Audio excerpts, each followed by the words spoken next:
வணக்கம் நண்பா. TNSTC latest செய்திகள். மாநகர் போக்குவரத்து கழகத்தில் 532 ஓட்டுநர் காலி பணியிடங்கள். ஒப்பந்த நிறுவனங்களுக்கு அழைப்பு.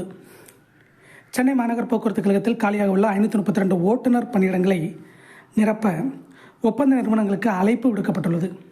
சென்னை மாநகர் போக்குவரத்து கழகத்தின் வழித்தடங்களில் பேருந்துகளை இயக்கும் ஓட்டுநர்களை தவிர்த்து பணிமனைக்கு வரும் பேருந்தில் டீசல் நிரப்புவது, அதிகாரிகளுக்கு ஜீப் ஓட்டுவது, இருமன உள்ளிட்ட பணிகளை மேற்கொள்ளும் ஓட்டுநர்களும் பணிமனையில் உள்ளனர். உடல்நலை பிரச்சனை காரணமாக பேருந்தை இயக்க முடியாதவர்களுக்கு இப்பணியிடங்களில் வேலை வழங்கப்பட்டு வருகிறது. ஆனால் இப்பணிகளில் பெரும்பாலும் ஆளுங்கட்சியைச் சேர்ந்த தொழிலாளர்களே இருப்பதாக குற்றச்சாட்டு இருந்து வருகிறது. இந்நிலையில் வழித்தடங்களில் இயக்கப்படும் பேருந்துகளில் ஓட்டுநர் பற்றாக்குறையும் நிலவியதால் பணிமனையில் ஓட்டுநர் பணியிடங்களில் இருக்கும் அனைவரும் வழித்தடத்தில் பேருந்தை இயக்கும் வகையில் மாற்றம் செய்யப்பட்டனர். இதையடுத்து பணிமனை ஓட்டுநர் பணியிடங்களுக்கு ஒப்பந்த நிறுவனங்களிடம் இருந்து ஓட்டுநர்களை நியமிக்க கடந்த 2022 நடவடிக்கை மேற்கொள்ளப்பட்டது. அதனால் மாநகர் போக்குவரத்து கழகத்தில் ஓரளவு ஓட்டுநர் பற்றாக்குறை சரி செய்யப்பட்டது.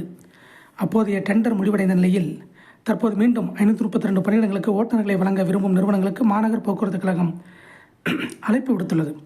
இதில் தேர்வாகும் நிறுவனம் குறைந்தபட்ச கூலியுடன் சட்டப்படி ஓட்டுநர்களுக்கு ஊதியம் வழங்க வேண்டும். மேலும் பேருந்து மற்றும் தொழிலாளர்களுக்கு ஏற்படும் பாதிப்புகளுக்கு பொறுப்பேற்க வேண்டும் என்பன உள்ளிட்ட பல்வேறு விதிமுறைகளும் இந்த டெண்டர் அறிவிப்பில் குறிப்பிடப்பட்டுள்ளது.